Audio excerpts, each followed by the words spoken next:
So again, this is about you. My goal is for you to be transformed, all right? I really want this to be transformational. I want you, when you leave every night, I want to see light bulbs come on over your head. I live for that. I live for when you go, oh wow, I never thought about it that way before. I want you to understand how you are wired, how I believe God made you intentionally be wired. There's some really amazing things that, unfortunately, in our culture right now, and again, I'm not here to talk politics. I'm not here to, I think we get so sidetracked by a lot of the arguments that are going on about relationships and sexuality. I'm not here to really argue any of that, because I think most of them are distractions. But I am here to tell you the truth about what I know. And so let me drop one on you right away that you may go, man, it's already worth coming tonight. Did you know that your brains are more physiologically different, male and female, than your genitalia are? That's science. Your brains are more physiologically different as male and female than our genitalia are. Now think about that for a minute. When have you heard that in school anytime recently? You haven't, because there's so much pressure right now on us to be like, oh, but we're the same. And now, did I say anything about intelligence? Nope. We've proven that men's brains and women's brains can be equally intelligent. There are women with brilliant IQ scores, and there are men with a lot of men with really low IQ scores. All right? So that is a fallacy that's not true. It's not true that men are smarter than women or vice versa. It's we think differently. The way we process information, our natural wiring is incredibly different. And so we'll be engaging that a lot. And so what I say about that is, what's important to know about that is that when you realize that, you'll come to the perspective and realize, oh, wait a minute, so maybe my approach of how I'm trying to communicate to my partner doesn't connect.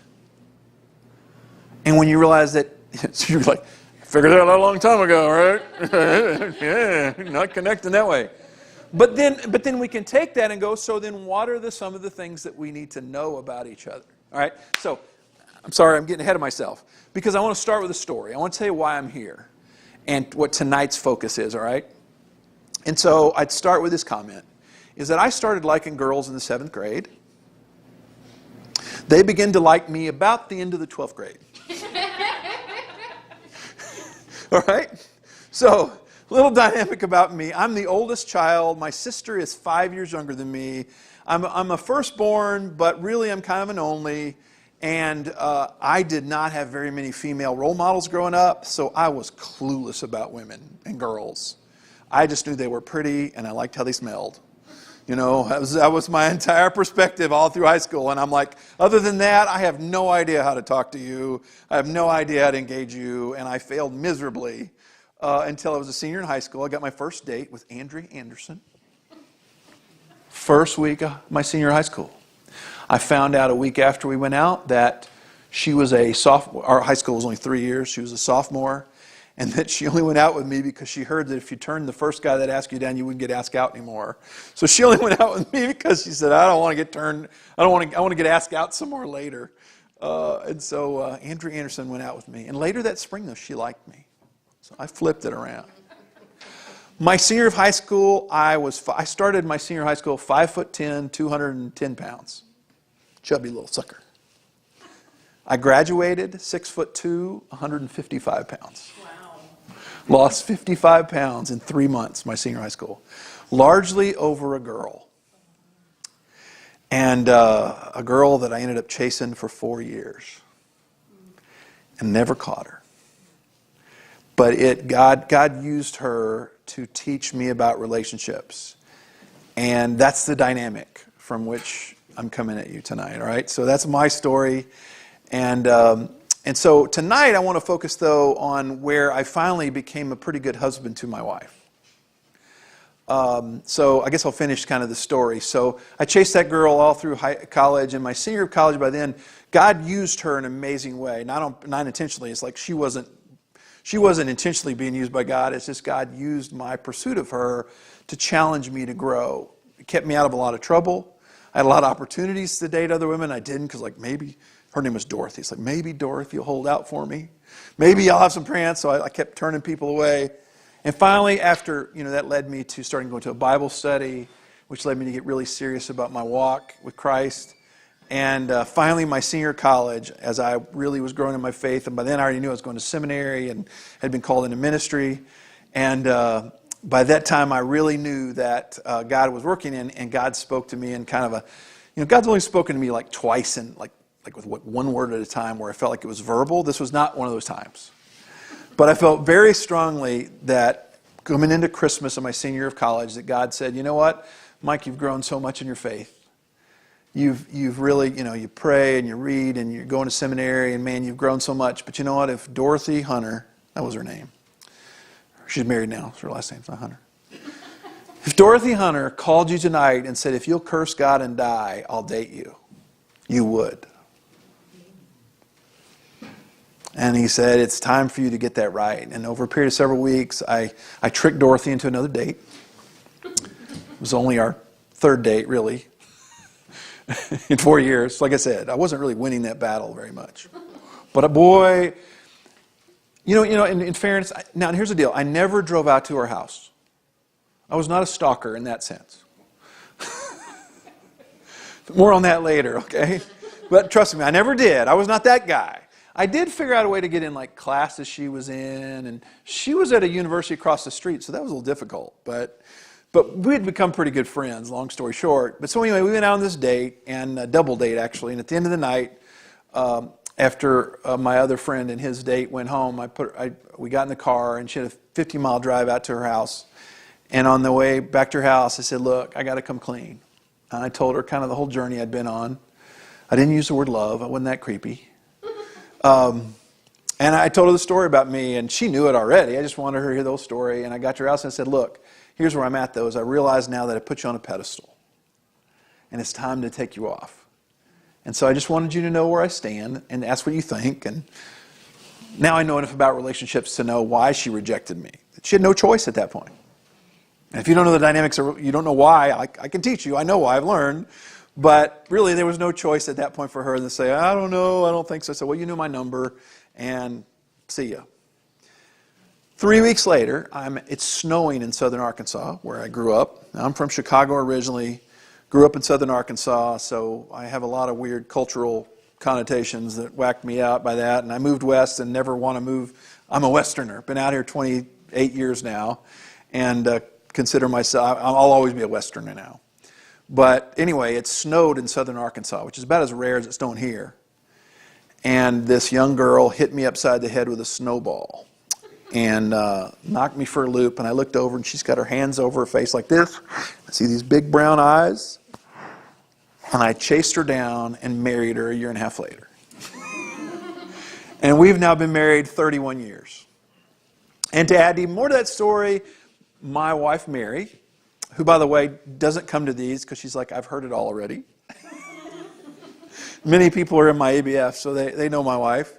But my wife knows I tell these stories about her, and here's the promise I make, and I'll tell you now about her. You'll hear a lot of stories about her the next 4 weeks, but here's what you'll never hear me do, is I'll never be critical of her.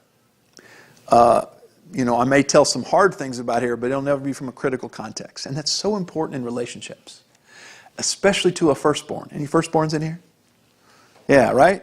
Do you hate it when somebody's critical about you? If you know they're telling stories about you that are critical? Is it okay otherwise if it's not critical, if it's good? Usually, right?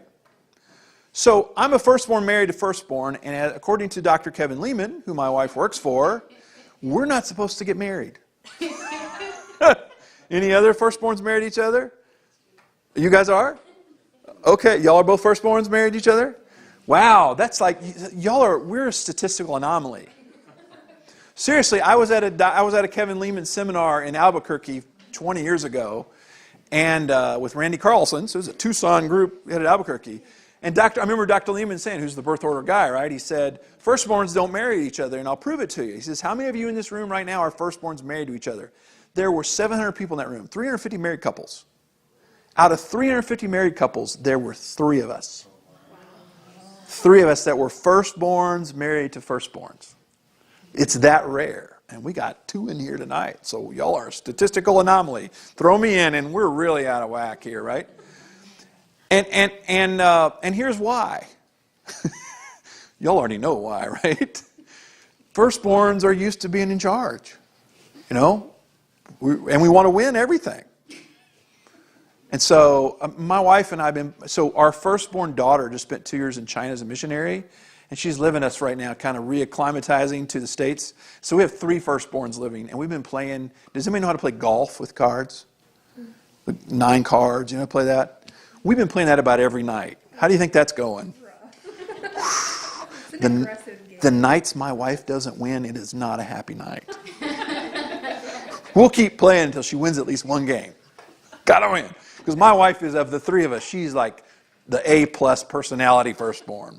Luckily, I got a little bit of, I was an only for 5 years, so I got just enough only in me to give in to her when I need to. And teach more than that anyway. So it's that unusual. So here's what's funny about that. I have to tell this story. Is he says, so how many of you are firstborns married in here? And 3 couples raise their hand.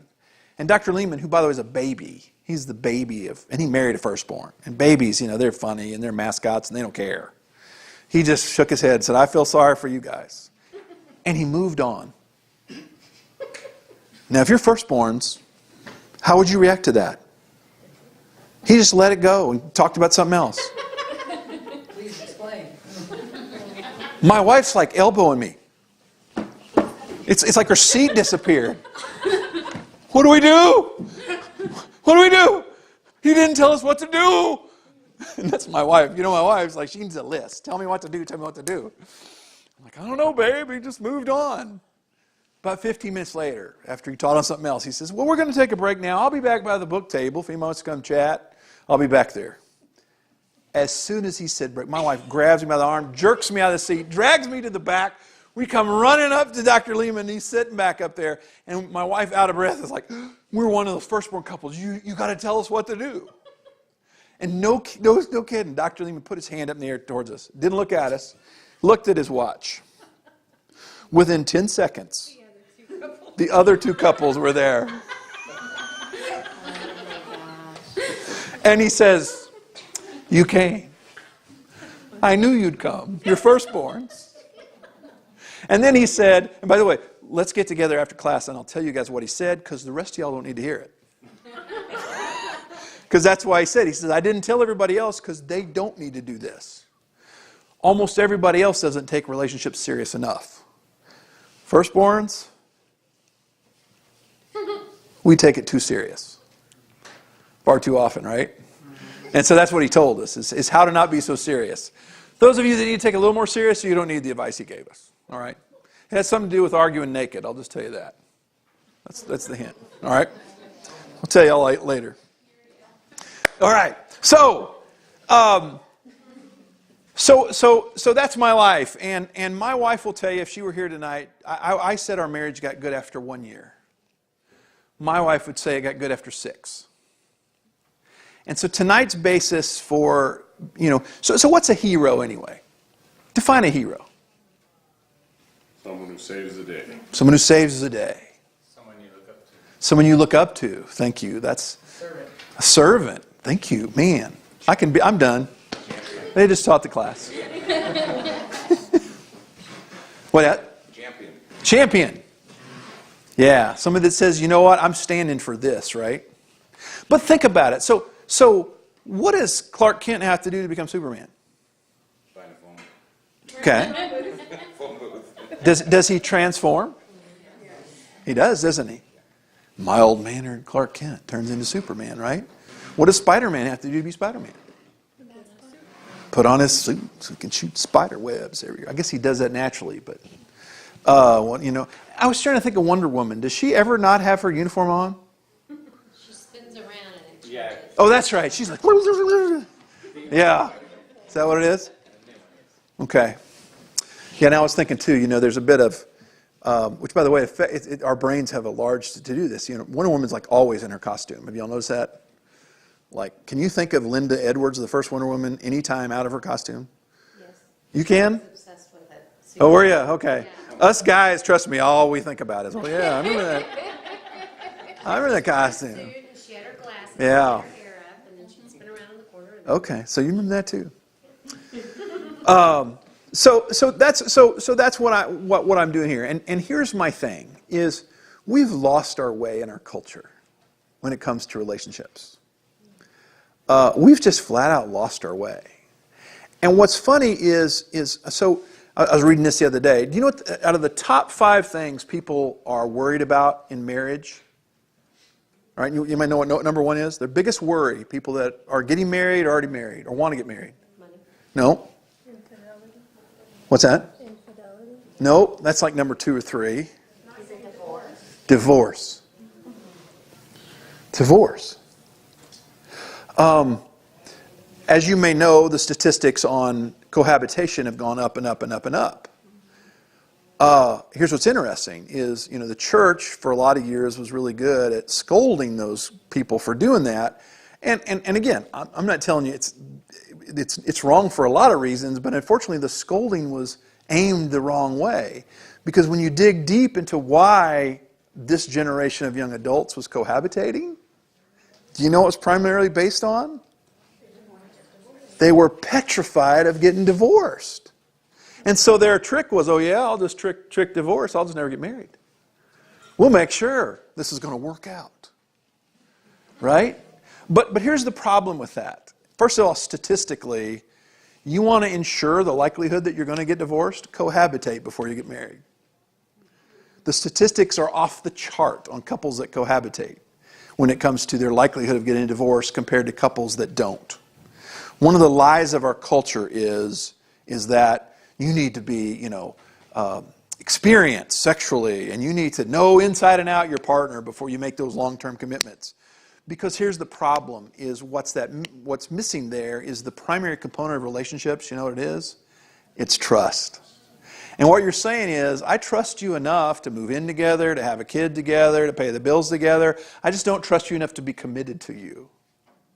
And so I always say it's the equivalent of, how do you get in a pool that's a little uncomfortable?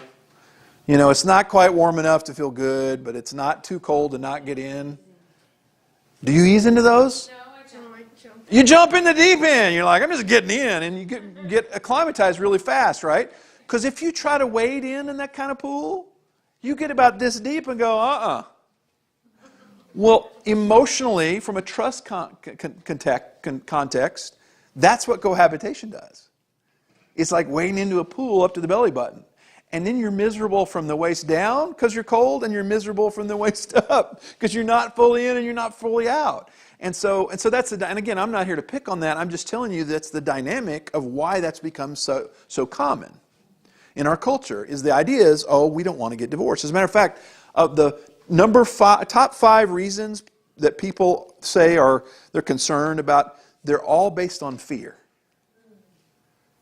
All the top 5. Fear of infidelity is, like I said, second or third. Fear of financially failing is one. I can't remember what the other 2 are, but the top 5 are all based on fear of a failed relationship, of being embarrassed by, I chose poorly. Well, how well do you make decisions when you're afraid?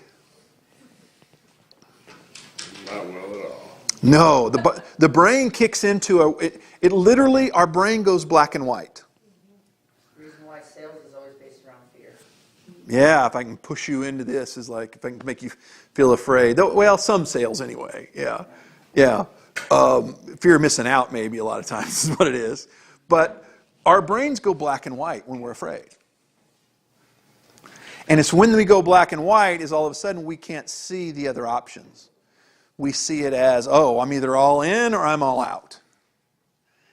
And I will tell you that it's when you're not operating out of fear is when all of a sudden the colors reappear and you're nuanced and you go, wait, there's lots of ways to deal with this. And so that's some of the dynamic behind this. So where does my whole dynamic of what a hero marriage looks like and hero relationships? Well, it's the idea of the world now needs people that have said, you know what, I'm not in this marriage to be afraid. I know it's going to be difficult. And right now, more than ever, our culture needs models of people that say, you know what, it's not going to be perfect, but I'm going to be committed to it anyway. And to me, that's what a hero marriage is. It's to say, look, we're going for this despite our flaws, despite sometimes the problems, despite even sometimes, infidelity and things. We're going, you know what? We're going to figure this out. So tonight, I want to focus on what happened in my marriage that really finally made us take off in the sense of my wife felt like we were finally really, really going somewhere. And it goes all the way back to our first date. On our first date, this girl hit me with a snowball, right? And I found out a couple weeks later that she kind of liked me from another friend. And I was a youth pastor at the time. And this girl that my wife knew, she ended up being our maid of honor in our wedding. She's the one that told me on a ski trip that, Mary McNamara liked me. And tell you about my wife's background. Her maiden name is Mary Elizabeth McNamara. Her brother is Patrick Sean. So about as Irish Catholic background as you can get, right? In southern Arkansas, which is weird. But not many Irish Catholics in southern Arkansas. But anyway, and so I kind of, eased into that. We finally went on our first date, and we went to lunch at a little place, only in the South, you go to your first date, to Craig's Catfish. Arkadelphia, Arkansas. Craig's Catfish. And we go to lunch, and I think I already knew that she was a Christian, but we go to lunch, and literally within 10 minutes of sitting down, I looked at her and I said, look, you need to know I'm going to seminary. And if you're not okay with that, then this is it. I was that all in at that point. I just wanted to know right up front, look, I'm called into ministry, I'm going, and if you're not okay with that, then I know. And I remember looking at me and she says, well, I don't feel called to ministry, but if I end up feeling called to you, I guess that's what I'll do, right? So now, that laid a foundation in our marriage that ended up being one of the greatest problems early on. So long story short, we dated, and that next summer we got married, and literally we got married, went on a short honeymoon, and moved to Nolens, Louisiana. And, culture shock, huh? Yeah. It was the murder capital of the United States, late 80s, 1987. And we moved in this apartment complex for firstborns was a perfect environment in some ways. It was a horrible environment in other ways. Our entire apartment complex were newlyweds. We had all been married like over the past month. Every one of us. So we were all newlyweds with no children. That's all we all were, going to seminary. So how real do you think our lives were? We're seminary students, newlyweds. We have the perfect marriage. Yeah, we never fight. We never do anything. I mean, we were in that apartment, paper thin walls. And I remember one day, my wife's Irish too. Irish people fight loud. They just do. I'm German, had a ball, right? Shh, don't argue. Stop it. My mom's name's Swearingen, so I got Dutch and German going. Like, stop it. We don't fight. Anyway, my wife's mad at me 2-3 weeks into our marriage, and we're living with all these people, and she's like, when she starts yelling, I'm like, stop. She points her finger at me and says, you need to learn how to fight. Okay, but let's do it in the car. So we go to the car and we drive around. So anyway, fast forward, we do 3 years of seminary, and I knew I wanted out of the South, and the first phone call I got for a job opportunity was in Farmington, New Mexico, which is up by Durango, Four Corners. Long story short, we ended up moving there, and 3 years into our ministry there, we had our daughter, our firstborn Molly, who's now 25, and when she was about a year old, something happened that rocked our world. And this is actually the first time I've ever been able to tell this story because I used to be in Farmington and I couldn't tell this story in Farmington. Now I'm not, so I can tell it. But a good friend of ours made a pass at my wife on Super Bowl Sunday. And it wasn't a little pass. It was a full-on, I'll make a move once at the end of the Super Bowl party, and when you reject me, I'll pull up alongside of your car on your way home and say, going my way. And my wife said, nope, and flew on home, right? Well, I was at the youth Super Bowl party because I was a youth pastor. And when I got home, my wife met me at the front door, grabbed my arm and said, sit down, we got to talk. This guy was a deacon in the church, young, married guy, and it was shocking. We had been friends with them. We had actually gone cross-country skiing with them the day before up in Colorado. And it just threw both of us for a loop. Well, We ended up calling somebody named Keith. I won't give you his last name. He's actually passed away from melanoma. But we called Keith and said, what do we do? And he said, I'll take it from here. And he ended up confronting this guy, and he confessed it, told his wife, told his business. And the sad part is Keith said, you know what, I'm going to counsel him. I'm going to have the pastor, my boss, counsel my wife and I. And unfortunately, something happened there that happens a lot in our culture. And I don't want to throw this guy too much under the bus because I think sometimes intentions are good. But my wife was flabbergasted when we went for our first counseling meeting, and he looked at her and said, now what did you do? Because you had to do something to entice him. Sound like our culture? That was tough. And I sat there and went, she did nothing. Oh, come on. What were you wearing? I was like, wow, really? What's going on here, right? That really wounded my wife. And as we went along that journey, that was February of that year, and as we waited along, we didn't go much more counseling. What was wild was this guy was getting a lot of good help, and I can tell you that he's still married. I can tell you that never went public in our community. I'm really proud of that. There was no gossip. Still married. Most of the community doesn't know. And I really believe that he's truly repented of it, and God has healed him. They did want to continue to be our friends, which we thought was like, no, ain't happening. There's lots of people out there you can be friends with. And so that went on like that. But at one point, the transformation thing that happened to me is I remember, because I kind of lost that relationship in the counseling relationship, I remember going to Keith, the guy that was counseling him, who I admired a lot. And we were talking with Keith one day, and I said, so Keith, what do I do here? My wife's brokenhearted. I'm trying to serve her. She right now doesn't want to be near anybody or anything. And he gave me one word, and it's the word for tonight. It's the transformational word for tonight. And I already heard it once tonight anyway. So you kind of already know that, whoever said that, and the rest of you will see it again. And he said, Mike, there's one word that you need to know. And it's the only word that you need to know right now for your wife. It's the only thing she needs from you, and she needs you to do it every day. And his word, forgot. That did not work on blue. Man, I had that so set up. Y'all were all ready? Let's try this again. And the word was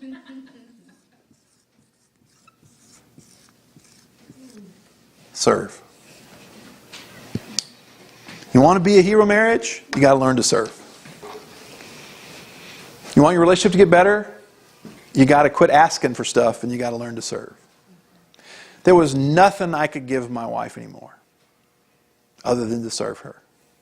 Nothing. There was nothing I could say, nothing I could do. It's just serve her. So over the course of that time, as I began to study her and analyze her and ask her, what can I do for you, what can I do for you, something began to come clear. And something I began to understand was, for the past 4 years, every Sunday, my wife's an introvert. She's not a big extrovert. And every Sunday, I am. I love talking to people. I love doing this. I love hanging out. Every Sunday, I'd go to church, and I'd be hanging out at church. And when church was over, I'd want to stay around and talk to people. My wife would beeline for the car. And she'd be sitting in the car. And she'd let me talk. And eventually, we got 2 cars, and then she would just go home. And then leave me there. And I could sense that there was something that, my wife would always say, what I told you about that, is she would say, you know what, I don't feel called to be a pastor's wife. I feel called to be Michael's wife. And so I'm going to serve him that way. But I'm not a pastor's wife. All the other pastor's wife on our church staff sang or taught Bible studies. She liked to work with children. That was out of sight. So she'd get asked, why don't you sing like the other ladies do? Why don't you teach Bible study like the other ladies do? And that ate at her. But you know what really ate at her the most? He went all the way back to Craig's catfish. What did I tell her on that first date?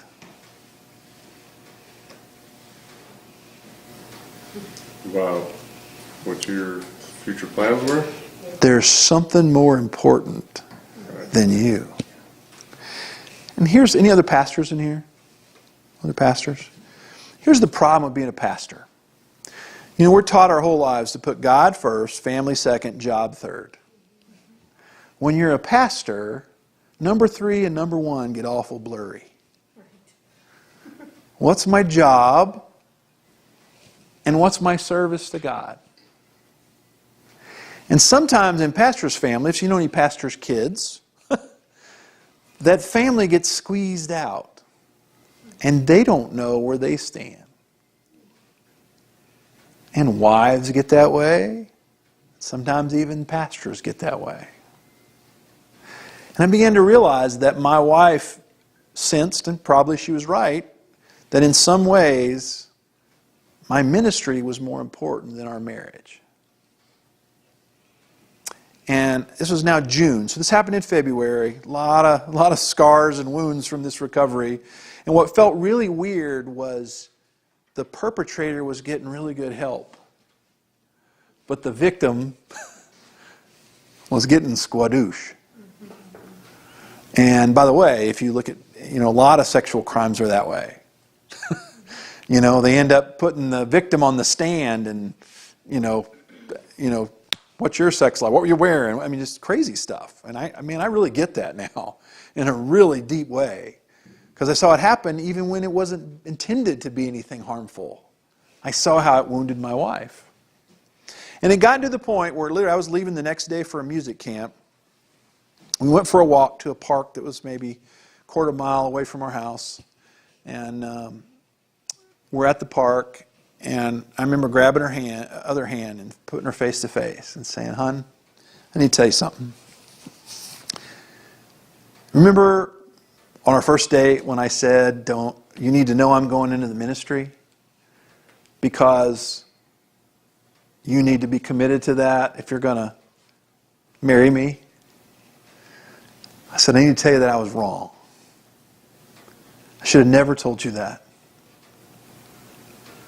And I'm here today to tell you, I have no idea what I'll do." I couldn't imagine at that point anything in my life because that's all I had done. I have no idea what I'll do, but if you want me to quit ministry, I'll do it tomorrow. And I said, I'm going away to this camp. We're going to have a week apart. Let's pray about it and see if God speaks to our heart. And I went away, and it was the second time I felt like God audibly spoke to me, like the last night of camp. And he literally said 3 words: "It hasn't changed. It hasn't changed." That's all he said. And I knew immediately, it's like, okay, I'm not going to have to leave ministry. And I went home to a totally different wife. She was still wounded. She was still hurt. She still has a hard time forgiving that pastor. He was a wonderful pastor, by the way. The guy was the most gifted hospital visit pastor I've ever met in my life because he spent a month of his life in the hospital. His secret was candy bars. He would always bring a patient a candy bar, sneak it in. "I brought you the Snickers bar." And you know what he'd say? And this is why he's so good. "Eat that when you get home." Now, what was good about that? Gave him hope. Yeah, he thinks I'm leaving here. Anyway, like I said, I want to throw this guy totally under the bus. But with my wife, he's still. My wife was in the mafia. He would not be here. Just put it that way. But when I came home, my wife was completely changed. And I said, "So what's going on?" And I knew what was going on. She says, "As soon as you said that to me, my burden was lifted. I knew that I no longer had to compete with the church for your heart." That's what serving says. When you serve each other in your marriage, when you say, "You know what, regardless of who you are or what you do, you're going to always come first over me, over my job, over my needs, over what I want." You serve your partner like that, and you'll never go wrong. Now, what's a biblical example of that? Jesus. Well, that's Jesus is the example for everything. Except Jesus never had a girlfriend. A lot of times with the marriage and relationships, we have to go to the Old Testament for a lot of our examples, right? And so the one I want to talk about tonight is Isaac and Rachel. Genesis 29. Now, I got 2 seminary degrees. And I never realized something, and maybe I'm just dumb. But did you know that what happened to Isaac was an echo of what he did to his brother, Esau? Did you know that? What did Isaac do to Esau? Stole his birthright. Stole his birthright. And how did he do it? By lying and tricking their dad. Lying and tricking their dad, and he turned off all the lights. In the dark, he snuck in and put some fur on his arms and said, "Hey, Dad, it's me, Esau." "Hey, Dad," he had a high voice. He said, "Hey, Dad, it's me, Esau. Feel my arms. See, I'm hairy." His dad was drunk. And what did he do? He blessed him and said, "I give you my birthright, firstborn." After he tricked Esau, there's an old skit called "Bowl of Beans for Your Birthright." Because Esau was hungry. That's how he was really. So in the skit, it's like he's eating a bowl of beans. Want some? 2 chapters. That's Genesis 27. Two chapters later, what happens? He shows up at the well, and this beautiful girl, Rachel, his cousin, by the way. I don't think we'll dig too deep into that part of it. There weren't that many to choose from back then. This literally was his first cousin. Rachel was they're from Arkansas, I think. That's what it was. I know those people.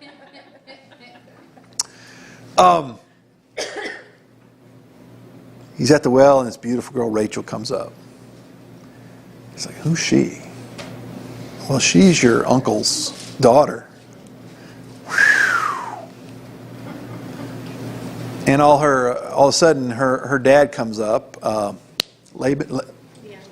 Laban, and he's like, "So, what can I get for you?" It's like, "Well, your daughter'd be nice." "Okay. Work 7 years for me." What did he ask him to do? Serve. Serve for 7 years. And by the way, people are like, "Well, how did he not know?" So after in the 7 years, they had the wedding ceremony, and guess what? They had a party before. And here's what's interesting. Let me tell you about. I read this from the Hebrew context. Maybe that's why I never saw it before. Is I read this from. This is the way the Jewish community looks at it. Is if you go read that text, the word for party there is Laban threw a party, a marriage party. It doesn't say a wedding feast like it does everywhere else in the Bible. You know what it says it was? A drinking party. There was only alcohol served, no food. So what was he doing? A bachelor party. It was, kind of woo, let's hit the bottle some more. Which was what exactly he had done to his father, right? Got him drunk before he gave him his birthright. It was amazing to see these echoes. And so sure enough, Laban comes into his room after he's all, "Woo, now I get to, sleep with my bride." And they blow out the candles, making it dark. And he's like, why is it dark? And he's like, "Because, this is your wedding night, and don't embarrass me, by doing this in the daylight. You got to be private about some of this stuff."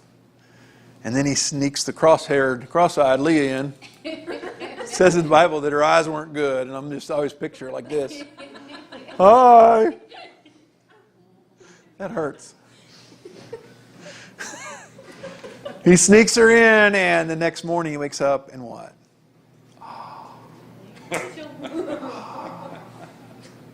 Now then, I like to think of, and again, this is not literal, I get it. But have you ever in your relationships ever thought you had married Rachel and you ended up with Leah? Not this one. Out loud yet. We haven't made it far enough. Haven't made it far enough along? I hear that all the time in counseling. I thought I'd married this, and now I got cross-eyed. She's not what I thought she was. How come she wasn't this way when we were dating? How come he, doesn't, isn't what he promised me? And how come he put, I told you I was 155 pounds when I graduated high school. I was 175 pounds when I graduated college. By the end of the first year, I was up to about 200 again. And I'm like, my wife's going to go on. He looked a lot better when I married him than he does now. That's what happens, right? Is we get married and go, wait a minute. Which, by the way, is another explanation for why marriage is about a commitment where you jump all in, because immediately you begin to realize there's some things that are not right here. So, 7 more years. So he's already given up 7 years of his life. By the way, it also says that Laban was a trickster, which is also the same word that was used for him when he tricked his father. So what can we say about our own personality?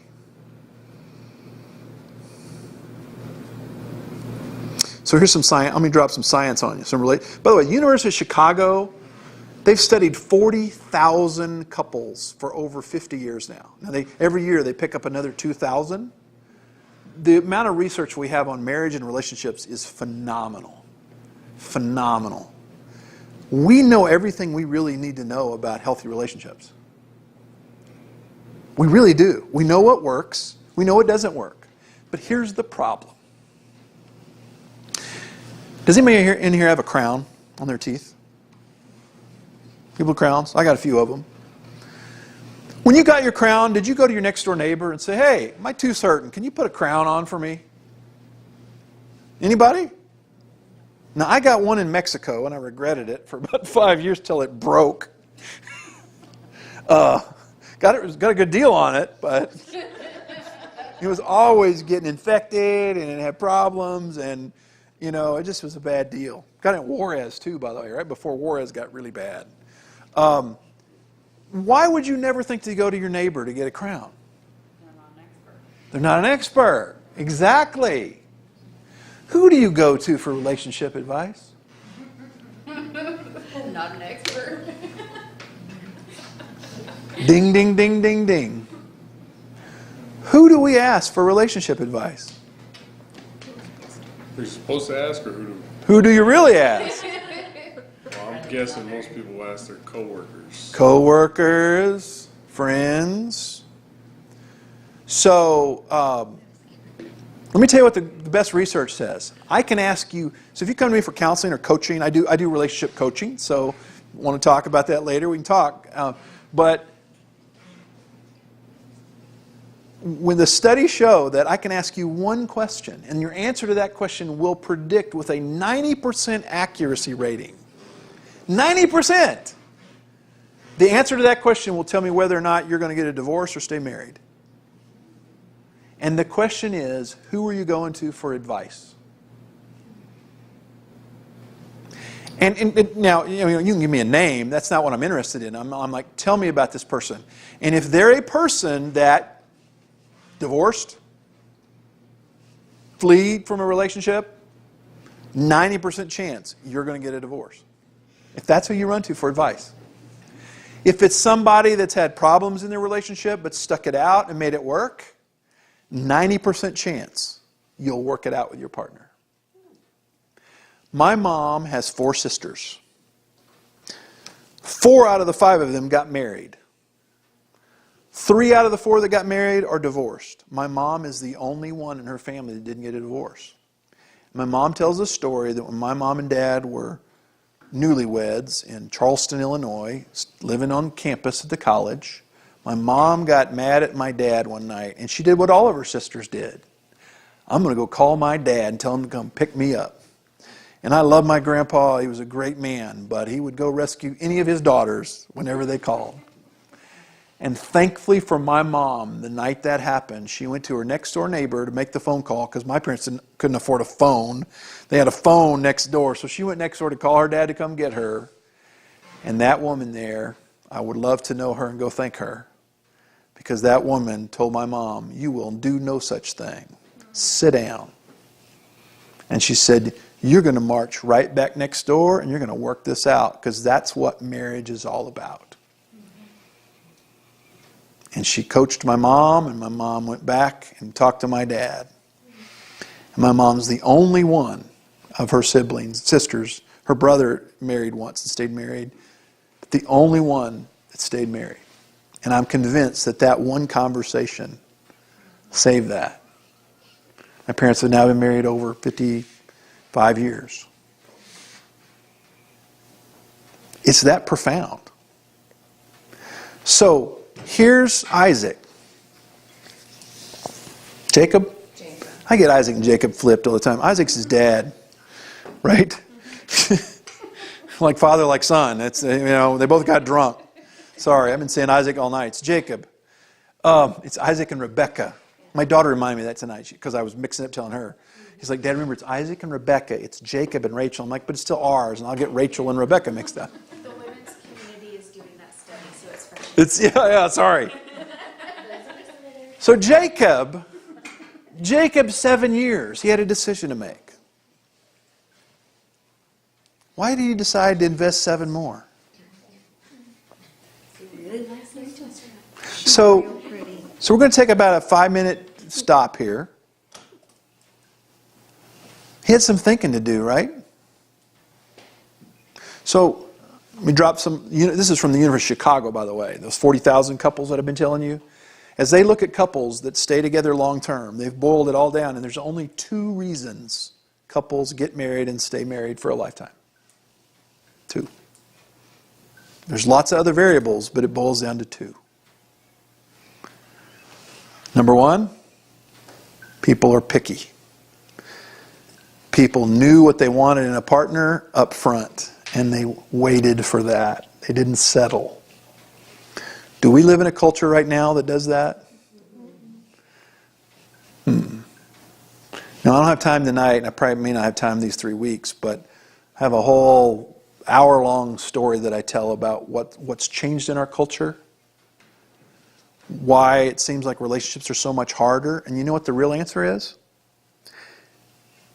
It's why it's so hard. It's why it's so hard to go to the grocery store and pick out a loaf of bread. Too many choices. 100 years ago, you married your neighbor. And by the way, they had the same values as you, the same religious background as you. You'd grown up together, you kind of knew your personalities, and so you knew what you were getting. Now, by the way, we're the first culture in the history of the world that's been given this incredible ability. And ladies, it's all on you, this ability. You've been given something in this culture, as much as right now we still think the girl asked, I won't get into that political debate, but ladies, you've been given something in our culture that no set of women in the history of the world's ever had, since World War II. Ladies, you have the ability to make a living on your own. When World War II ended, we were making 60% of the GDP, gross domestic product, of the world. We were 6% of the population. And we were making 60% of the world's products. We were cranking out cars and planes and, steel. And, it was amazing. So ladies, your grandmothers and great-grandmothers could go get a job and did not need a husband to survive. 100 years ago, it took a couple to run a small farm. And you really want to have kids as fast as you could. Because the more kids you could have, the more you could grow, the more you could prosper. But after World War II, ladies, you could go get a job and even afford a house and a car by yourself. Wasn't easy, but you could. And so that changed the dynamics of how we chose partners. And you were given this benefit that no culture's ever had. And it's called, you were able to choose your relationships based on emotion. Instead of, I've got to marry him, because that's my only choice, it became, I'm in love, I'm going to choose that person. What's the problem with that? We didn't look at anything else. Right? Partially, that's it. And here's the other problem is, so let me write this. Here's what we know about, so the 2 components of relationships, these are not the 2 This is not well, let me tell you the two things you need. Some of you are still, some of you are like going, you're like me being a firstborn of Dr. Lehman. Are you going to tell us what the two things are? The first one is be picky. You know what number two is? Hard, stinking work. Hard, stinking work is number two. That's all it takes to get married and stay married for a lifetime. Being picky about, making sure somebody's compatible, which is what I'm really talking about right now. And number two is hard work. So I'll get that. But there's only two components to relationships. We can boil relationships down to two things. And they are emotions and trust. So here's what we know from emotion studies is trust. You think of trust as an emotion? I trust you. Now, by the way, this doesn't mean I trust you to never lie. It means I trust that I know your character. You are who you say you are. That kind of trust. So for instance, here's some deal breakers. So I'm trained in two premarital inventories, focus and prepare and enrich. And focus is one where they come down these 10 dynamic questions that they're deal breakers. Literally, if you aren't congruent in those 10 questions, you shouldn't be getting married. So let me just throw one at you. One of them is, how many kids do you want to have? That is a deal breaker for marriage. Because here's the deal. If it's one of you wants 5 and the other one of you wants 0, you shouldn't be getting married. Because one of you is going to feel trapped by the other. Now, if one of you wants 2 and one of you wants 4, that's pretty compatible. We can work with that. But if one of you wants 0 and one of you wants 4, that's a deal breaker. You shouldn't be getting married because one of you eventually will feel like you got trapped. I have an uncle and aunt. I have an aunt and uncle that one of my mom's sisters that got divorced. He didn't want any kids. He wanted to be a priest. And he married my aunt and he felt trapped by her. You tricked me into marrying you. I never wanted to get married and have kids. He ended up being the principal of a Catholic high school. True story. Trapped. Whose fault was it? Well, it's complicated, but I'm saying, do you see what I'm saying? So here's the problem with this. So that's what I mean by trust is, can I trust you are who you are and that we know what we're going to be, right? That's what I mean by trust. But so here's what we find interesting is trust always. If I build trust first in a relationship, it always leads to positive emotions. Anybody have grandparents? I came from the Four Corners with a lot of Navajo. A lot of my Navajo students' grandparents were in arranged marriages. And almost all of them, not all of them, some of them got divorced, but almost all of them said, my grandparents were happily married their whole lives. Huh. Why? Because the relationship was built on trust. It wasn't built on emotion. And we know that if you build trust first, positive emotions always come out of that. If I can trust you eventually, it's like Beauty and the Beast, right? Did she have positive emotions towards him in the beginning? Heck no. He's an ugly big monster. But what did she learn from him? How to trust him. And he learned how to trust himself, right? And by the end, does it bother you at all that they're kissing? Do they kiss in that movie? They just dance. Just dancing. We're Baptists. It's like kissing. Dancing almost. Children's movie. Yeah, they can't be kissing. But guess what? Is the opposite true? Do positive emotions always lead to trust? No. I can't tell how many times as a counselor, when I was a pastor and both as a professional pastoral counselor, I've had mostly women, occasionally men, in my office. He took his paycheck and spent it at the casino and we don't have diapers or food and he does it every time and he came home drunk and he cheated on me and now he's knocking on my door and he wants back in. So why are you here? Because I let him back in. Why? Because I love him. Oh. Sorry, guys do that too. They cry like that too, trust me, when they're in that scenario. So why? Because I have these emotions towards this person even though I don't trust him. That's what's messed up in our culture, is we became a culture that got this incredible blessing of being able to choose relationships primarily based on emotion. but that doesn't always lead to trust. Trust erodes, and eventually the emotions fade with it. I've been married 31 years. I'll put my marriage up against any marriage. I think we do pretty good. But you know what? There are some mornings I wake up, I roll over and look at my wife, and my brain goes, yuck. Does it bother you? It's just funnier than that. It's just funny, isn't it? Yuck, I don't like you. And guess what? She is still sleeping. She's done nothing to me today. But everybody wakes up on the wrong side of the bed some days, right? Now, trust what's funny is I'm Tigger. I'm naturally this, woo, hey, we're having fun. And I married Eeyore. True story. She knows that. She knows she's a bit of an Eeyore. You know, oh, this is fun. And so I have many fewer days than she rolls over and looks at me and goes, yuck, knucklehead, you snort all night, you bother me, and you touch me, and That's the problem when you base relationships on emotion, is guess what? It's ebb and flow. It comes and goes. Is that any way to do what we're talking about with this, serve and being transformational? You can't have that kind of relationship if it's based on emotion. You can't. So you have to go, how do I move this relationship from an emotion-based relationship to a trust-based relationship? And trust me, I've taken even some of the most troubled marriages and moved them that direction.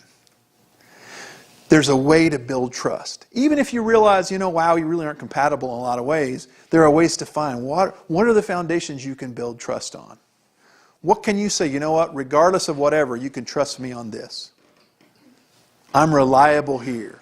I'll never ask for this. Then you can build a foundation of trust, and all of a sudden you'll wake up and go, wow, I'm starting to feel more positively towards this person that I've been so mad at for so long because I thought I was duped, because I was in love, and then I lost the ability to trust them for whatever reason. What do you think? Questions?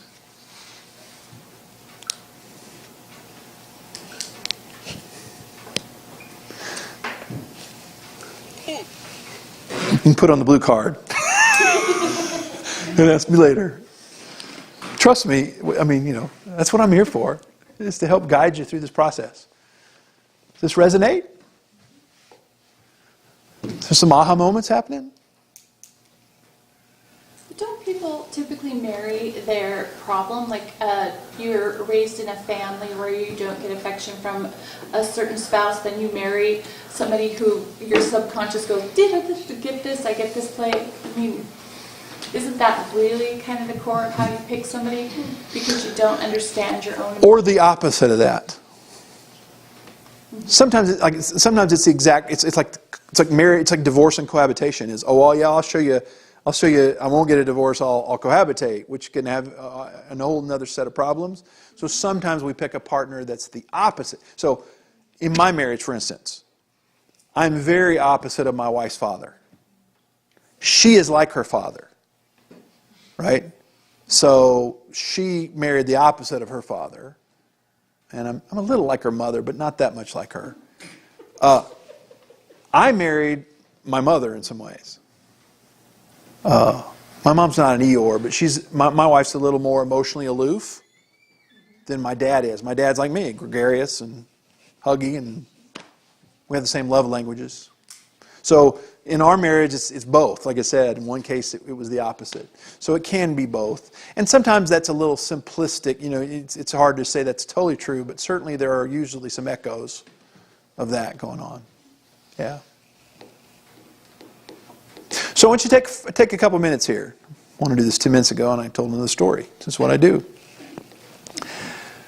What would be some goals to help you move wherever you're at, whether you're looking to build another relationship, whether you're knee deep already or chest deep or drowning, wherever you're at.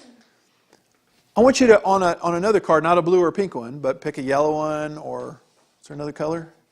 I guess there's 2 colors of blue. And if you need another, just separate them. I want you to take and think about up to my hope for you is that you come up with personally, and by the way, I don't want you sharing this with your partner, is what would be 3 goals for you to be better at serving in your relationship? That, by the way, service is what builds trust. So take 5 minutes now and process that and write down, like I said, up to 3 goals of what would build more trust through serving in your relationship. What if you did it more consistently would build a more solid trust foundation in your relationship? It's okay, you got to think for a while. So to honor the people in here that are processors inside, let's give them silence for about 5 minutes, okay? Cards? I can get you some.